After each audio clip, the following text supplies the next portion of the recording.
The SEC is going to have a reemergence at the quarterback position this year in the fall, but they're also doing it on the recruiting trail. Locked On presents The Portal, the daily podcast covering college football recruiting and everything NIL. Part of the Locked On Podcast Network. Your team every day. Welcome back into the portal. I am your host, Brian Smith, longtime college football recruiting analyst and writer. Thank you for making the portal your first listen each and every day. We're going to be talking about the SEC, quarterback recruiting, and across the country, the top prospects that are already pledged to many great programs. And I've got a guest on today that knows a thing or two about the SEC, Mr. Chris Gordy. What's going on, buddy? How you doing? What's going on, Brian? Just fresh off of being down in New Orleans for Super Bowl week and catching up with a lot of former SEC players and guys who have gone on to have great NFL careers. So it's kind of funny. You were in Atlanta watching the stars of the future. I was in New Orleans watching the stars of the past. So kind of funny dynamic. Yeah, it really is. And it's kind of full circle because the quarterback for the Eagles, what city is he from? He is from Houston, where you have shows every day. So well, and he's who claims him, right? I mean, Alabama fans still claim him through and through. Oklahoma fans will tell you he's a Sooner. But look, OU's now in the SEC. So either way, Jalen Hurts is a former SEC quarterback. Chris, looking at the positive outlooks here for the Southeastern Conference. All right, like I said in the open, today's show is about quarterbacks. Want to talk a little bit big picture, several of the players committed, who needs quarterbacks, who's going where. Jared Curtis, for those of you that follow the national scene in the class of 26, will be a main theme. He has a wild recruitment, and he is, man, is he talented. But Chris, first off, were you surprised at the SEC recruiting last year at any position like quarterback or anything like that? And do you think it was correlated to the season? Because I thought they did really well, even though they were down. Like, is it just the SEC that powerful? And like recruits don't care. They just want to play in the SEC at every position, really. What is your take on that? Because I think last year was probably the weakest I'd seen the SEC in quite some time. Yeah, I mean, I think when you look back at 2024, it was kind of, you were looking at quarterbacks who can come in and make an immediate impact. And, I think we all kind of knew the hype of DJ Lagway and being, one of the top kids out there. And, they were kind of sticking with Graham Mertz, the former Wisconsin kid. And, it was like, and look, I talked with him at the Manning Passing Academy, SEC Media Days. Graham was a great kid. And, unfortunately, he didn't play great, and Florida didn't get off to the best start, and then he ended up getting hurt. And so they had to kind of throw DJ Lagway to the wolves. And as the season went along, especially down the back stretch, Lagway, man, you saw the talent. And, they were playing him a little bit earlier in the year. He was accuracy issues here and there, and, we're still working on his timing and stuff like that. But as the year went along, especially down the stretch, you started to see, okay, this kid could be really special. And found it very interesting, Billy Napier coming out, just last week saying that he is going to still call plays next year. And that's his bread and butter, and that's how he wants to do things. And so that's where a lot of people think, look, Florida's schedule is brutal next year, but the sky's the limit for DJ Lagway. And, you combine that with Arch Manning, who gets all the headlines and everything at Texas. And everybody thinks, look, Texas just lost a ton to the draft and graduation, yet they're still putting them as a top 5 preseason team because they think the hype on Arch Manning is that legit. And so, this is where I get into when we start talking quarterbacks next year and ranking them. It's like, who do you go with? Do you go with experience and a Garrett Nussmeier threw for 4,000 yards and started every game for LSU and he's back? Or do you take the upside of an Arch Manning? I've asked a few people. I said, you have one quarterback next year. Who do you want, Nuss or Arch? And it's kind of split because it's like, well, what do you value more? The guy who's been in the trenches and done that, or the guy who's got the super upside? And Lagway is one of those guys. And I had somebody tell me a few weeks ago at a game I was at, said, look, Arch is going to get all the attention. If he has a great year, they're going to be penciling him automatically into, number 1 overall pick in next year's draft. But they were saying, watch DJ Lagway down the way. I mean, he's only going to be a true sophomore this year, so he's still 2 years away. But like, this guy thinks Lagway, when it's all said and done, is going to have the bigger NFL career than Arch. Just found that interesting. It's a really unique debate, and it's one of the reasons that I think again, some of the SEC teams, like Alabama's quarterback play last year, was like the Old Testament to the book Sybil and all that kind of stuff, like up and down. Georgia injury quarterback, unfortunate going into the playoff. That there was just a lot of weird stuff with quarterback play. The situation at A&M, Florida injuries, everybody just got hurt or had odd years, and they still went out and had dominant classes. The top 10 is just littered with SEC programs with quarterback being a big theme in it. And it started again this year. Just top of my head, got Diabell, is committed to Texas, one of the top players from South Florida. Will Griffin from the Tampa area, he's committed to UF. Jaden O'Neal, one of my favorite quarterbacks in the class from California, is committed to the Sooners. I'm probably going to mispronounce this. Helman Kasuga, he's from the state of Utah. He's committed to the Aggies. You got Javon Gilmore, who's committed to Arkansas, and Gilmore's from South Carolina. You got all this stuff. And then, oh yeah, by the way, Faison Brandon, maybe the most gifted quarterback in the class, get out of North Carolina, is committed to the Volunteers. And we still haven't even talked about Jared Curtis, one-time dog commitment. Yeah. Who's got to visit with Oregon. He's got to visit with South Carolina, the Dogs, and Auburn. It's really wild.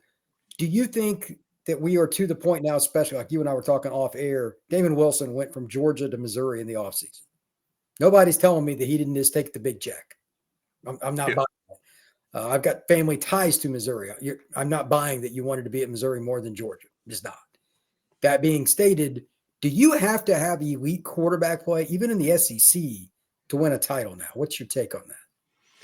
Yeah, I mean, look, Carson Beck had an up and down year for Georgia, and yet at the end of the day, you know, they turned to Gunnar Stockton in the second half after right. Carson Beck gets hurt, and they still win the SEC championship. So I mean, I would say maybe you don't need the greatest quarterback if you're stud defensively, you got a good running back. You know what I mean? Like if you're good at everything else, then or elite at everything else, then maybe you don't need the stud star quarterback. But no, I mean, you know, we look around the league right now, and look, Taylon Green was very good for Arkansas last year. He embraced the Bobby Petrino system, played a bunch of games at Boise State. He's been around a while.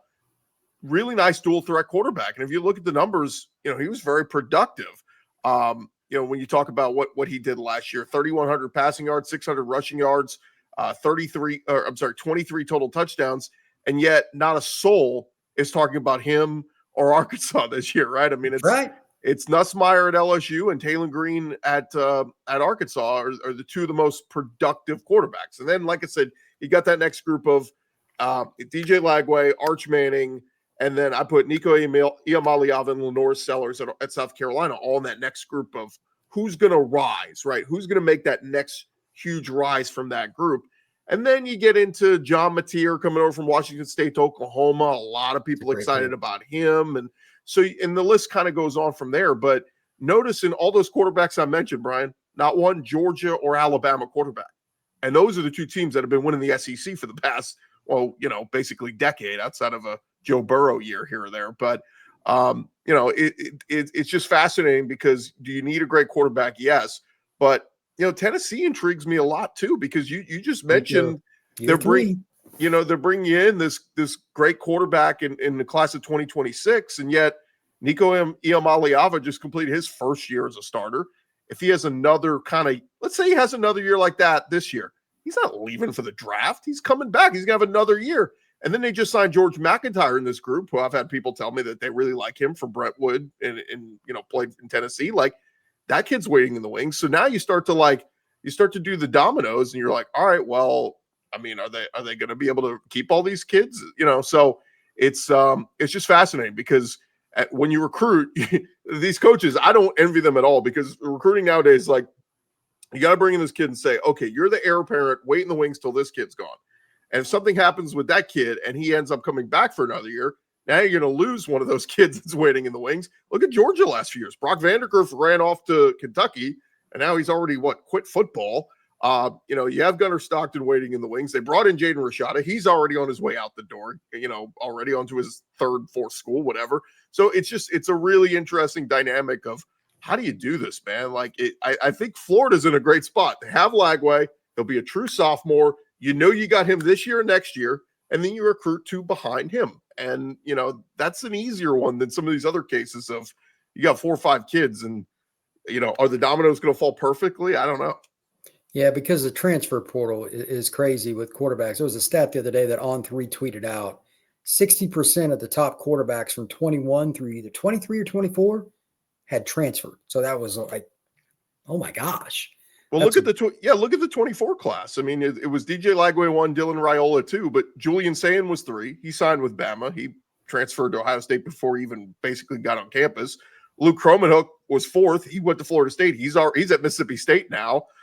Aaron Nolan was number 7. He went to Ohio State. He's at South Carolina now. So it's just like, go down the list. And some of these kids just from, last year's recruiting class are already at different schools.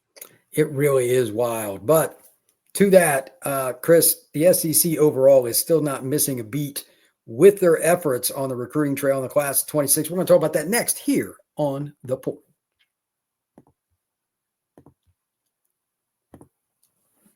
After the holiday hustle, there's nothing like giving your home a little TLC. I always find that decluttering and refreshing my space helps me back into a routine.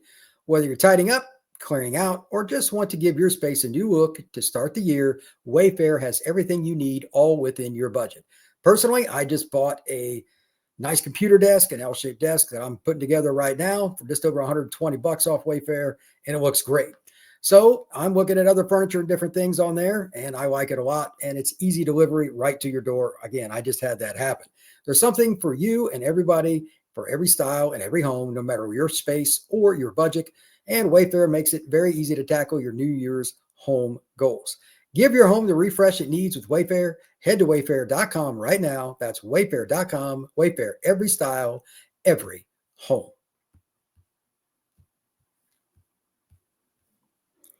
Chris, right now, we're just in the beginning stages of the class of 26.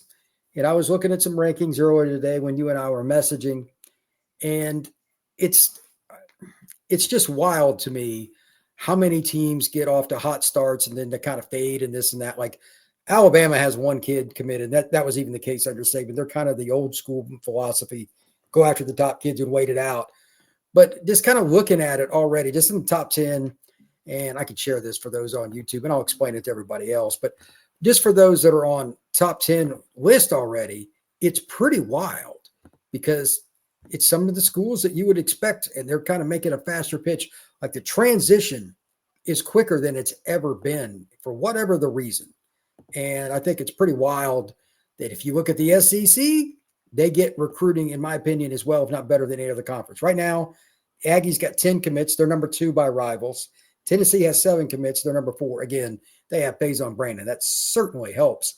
Auburn's number 9. They've got 6 commits. LSU's got 5 at number 10. Georgia's got 5. They're number 11. It's pretty impressive. Even Mississippi State, by the way, they need help. 15th on rivals, and they've got 7 kids committed. Arkansas's got 9 committed.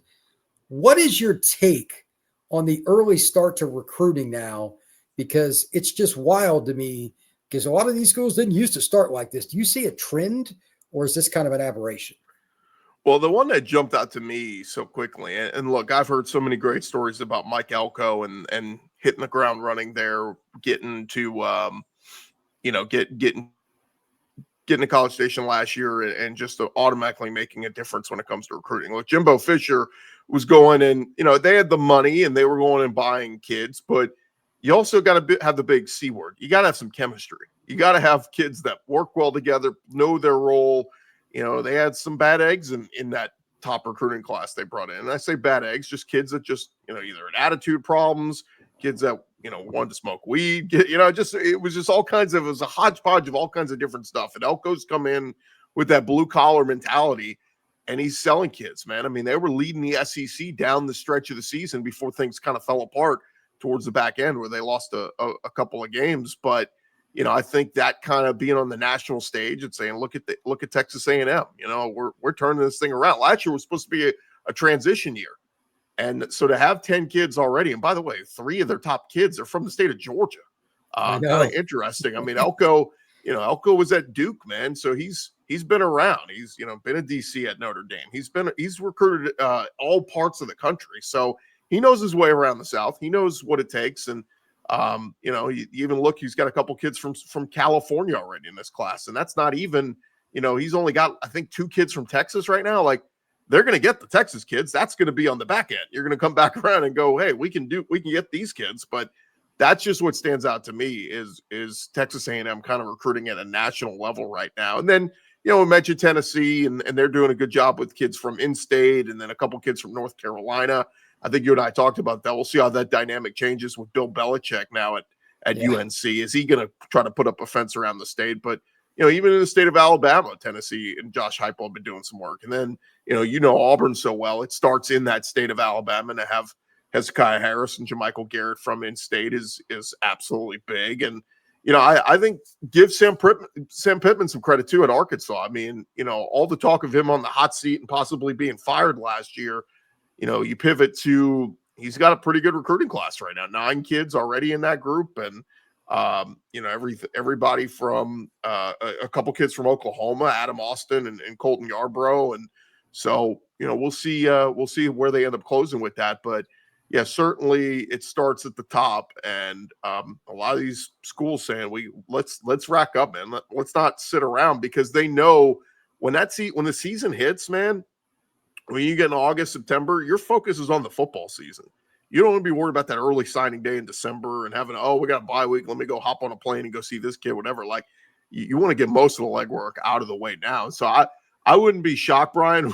I was talking with a buddy of mine who covers recruiting over the weekend, and he was telling me how everything's moving back.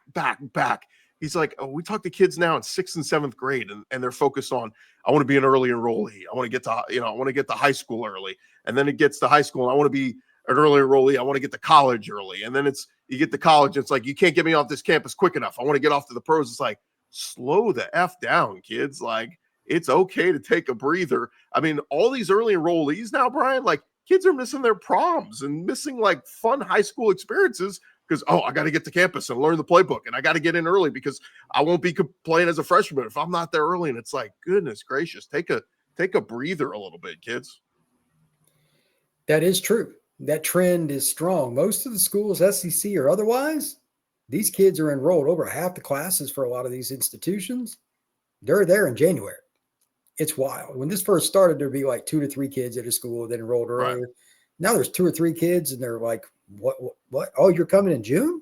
Oh, okay. Good luck. It's really hard. So it is what it is. When we come back, we're going to discuss Oklahoma and Florida, their need to recruit well to help the overall program. That is next here on The Portal.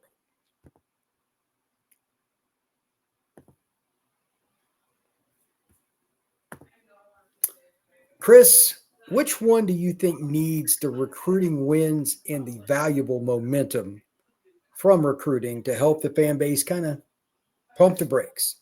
Would it be the Sooners or the Gators? Oh, man. I think Napier's doing a nice job so far. He certainly has to get some more kids in that class, but to have 3 kids and sitting at 30, I think you're not in a bad spot right now. And you mentioned earlier, Will Griffin is one of them, the quarterback. That's right. That helps. Jalen Waters, the DB, and the safety Devin Jackson, and all 3 kids are from in-state in the state of Florida, and so I think they're off to a good start. I think they've been picking up some kids through the transfer portal. Did lose a number of kids through the portal, but I think those were kind of kids that already decided they wanted to move on, before probably mid-season, before they really finished the season strong. Blew out a good Tulane team in the bowl game, Gasparilla Bowl, I believe. So Billy Napier's carried a lot of momentum into this offseason. And so, a little surprised he hasn't added more to that recruiting class, but wouldn't be surprised if we see some more kids as we get, closer to the summer months, get through these, spring ball and all that. And, word starts to spread of, oh man, DJ Lagway looks incredible in spring. And suddenly start to turn some wide receiver heads and some tight end heads and running backs. And, I think then I wouldn't be shocked, Brian, put it this way, if we don't get to July and Florida's got 10 kids and they're sitting around 11 or 12 in the recruiting rankings. I think that's probably just thought, because look, Napier got the vote of confidence. That was the big thing. That's the scary part for recruits always. And they were behind the 8 ball last year. Is like, if you're on the hot seat, people are talking in every circle, and parents are afraid to send their kid to go commit to a guy that might be fired next year. Well, Oklahoma for me for the same reasons you just brought up, so a little bit more. I mean, they had not that they had a bad class or anything like that, and they got Napier, but I think they're the team that needs a little more moment. And I don't know what it is, but they probably need to beat Texas for a couple of kids in Dallas. Like that's always the war. Like if they got a Houston kid over UT or the Aggies or both, it wouldn't disappoint them either. But Dallas is ground zero for recruiting in the state of Texas for me, because that's where they play the Red River rivalry. It's about the same. It's almost the same distance from each school to Dallas. It's just slightly further to University of Oklahoma. How much pressure do you think there is on Venables, and how much do you think recruiting can help him if they do well between now and the beginning of the 2025 season? Yeah, and I think they do always recruit pretty well around the Texas area, or rather Dallas area, and then Odessa. You go out a little bit more west, and Oklahoma's always seeming to pull kids out in from there. But yeah, this is a big year for Brett Venables. I mean, the win over Alabama last year certainly was I don't want to say a job saver, but it felt that way, right? Like that got him to 6 wins. That got him to, okay, we're going to a bowl game. The bowl lost to, I think it was Navy. They scored in the final seconds. They went for 2. They didn't get it. I don't think anybody goes, oh, you should have won that bowl game. Like, who cares? It's a bowl game. But I do think he has got to hit the ground running this year, and it still is a tough schedule. Texas got the easier part of the schedule. What they did was they split the schedule up. They went, all right, Texas, you get these schools. Oklahoma, you get these schools. Oklahoma got the tougher draw. And then this year with the schedule, they keep all the opponents the same. They just flip home and away. Okay, well, now Oklahoma, they hosted Alabama last year. Now they got to go to Alabama. They went to LSU last year. Now they got to host LSU. I mean, it's just like the schedule didn't get any easier. It's still tough opponents. And so, for Venables, man, look, he was a guy who was so good for so many years at Clemson and waited his turn, waited for the right opportunity. And it felt like, oh, this is a great opportunity in the Sooners. Waited his time. But now that you're in the SEC, man, you got to tighten that belt a little tighter and say, we got to do some things at a higher level. And I think, they hitched their wagon to Ben Arbuckle, the OC from Washington State, and it's a package deal. He comes over with John Napier. Could they have the kind of effect that Tim Beck and Diego Pavia had on Vanderbilt last year? That package deal of, oh, this offense completely turned around. That's what Oklahoma needs. That's what you need to hope for if you're a Sooner fan. And if that does, if we see the win totals start to go up, I think, Brian, you're going to start to see more recruits start to pile in here. And Oklahoma's sitting right outside the top 20 right now. I think, look, with what Texas is doing, let's be real. That's big brother, little brother. Like, Oklahoma needs to finish near the top 10 in recruiting this year. Yeah, Texas is really loaded. I was talking to somebody about this the other day, and I have no fighter in this fight between OU and Texas. I don't root for either. If you said, gun to head, Brian, name the program that's going to be the best over the next 5 years, I would pick Texas because of their current roster. Sark seems to be dialed in. They're spending money on staff, facility, player, everything. I think that's for an Oklahoma fan, and you're down right now. I think they're gritting the teeth pretty hard, and that means all the things that you just said are true. They need to win now. And think about this. I mean, Texas has only got 3 kids committed for 26, and they're what? The 27th best class. I mean, they're already top 30 class. They have 3 kids. I mean, they just signed the #1 overall class for 2025. Right. Like, this train ain't slowing down anytime soon. Sark is doing a heck of a job there. And so, yeah, man, everybody's looking over their shoulder. A&M's comparing themselves to Texas. Oklahoma's comparing themselves to Texas. And Longhorns are sitting there going, hey, 2 straight years of, playoff appearances. And, we played for the SEC title. We came up short, but they're hoping they don't take a step back and they can keep this train rolling. But, man, I was on campus at UT a couple weeks ago, Brian, and I saw the Lambos. I saw the cars those kids are driving. There was money abundance around that campus in Austin, and they're taking care of kids and saying, hey, come play for us. That makes a difference. And again, watch out for Dallas. I think that's a really big thing. Last question for you, Chris, and I'll get you out of here. Oklahoma, Texas, they come into the SEC. Obviously, Texas hit the ground running. That's obvious. What do you think besides receiver where Oklahoma was just decimated with injuries? I mean, it was just insane. Where else from watching them do you think they need the most influx of talent from the recruiting ranks to get it going in Norman? Well, I think they've got to replenish that defense a little bit. I mean, you're losing two of your best, defensive players. Billy Bowman was, he was, all over the place for them and was a big leader of them defensively. And they've got to find some kids, and they've addressed some pieces through the portal. Marvin Jones coming over, Kendall Daniels, Cortland Guillory, but good news is they're getting Dominic Williams, the big kid from TCU last year, is coming back for another season, and that's a kid that everybody thought was just going to be one and done. He was going to come, and that was going to be it. But he's coming back, so that will help. But yeah, I just thought Oklahoma, their strength most of the year was defensively, and I mean, there's no denying the offense has got to get better, but they got to replenish some of those pieces defensively. And so if they can do that and still be strong defensively, we know that's Brent Venables' bread and butter. You've invested in Ben Arbuckle and John Napier. Hopefully that run game can get going a little bit. Gavin Sawchuk, who was so good the year prior, he was like a 1,000-yard rusher, was basically good at nothing last year. I mean, he was barely on the field. And so Javante Barnes, is he the kid to move forward? We'll see. But yeah, I mean, those receivers are, they've got to see, some better pass catchers. And I think they will. They've brought in some kids through the portal, so we'll see what it looks like. But yeah, man, Oklahoma not scoring points. It's like they're the opposite of what they were under Lincoln Riley. Remember, it was all offense and no defense. Now Oklahoma's like looking in a mirror. They were all defense and no offense. But I think, look, they got to score some points, but you got to get stops when you need them. And, there were some games last year where they couldn't get the stops when they needed them. That is absolutely true. They couldn't win some close games, and their offense was in the way quite often. But anyway, Chris, tell everybody where they can find your work. Yeah, Locked On SEC, wherever you get your podcast. Let me ask you real quick, Brian. Bama fans concerned? 54th best recruiting class right now, one commit. Like panic button, DeBoer? No, they're in on a ton of kids. I'm not worried about their recruiting yet. Ask me that question in a month. If they're at one in a month, you and I will do a whole podcast on it. Yeah, we get to 8A spring game and they got one kid. It's panic. Okay, that's DEFCON 1 at that point. Okay.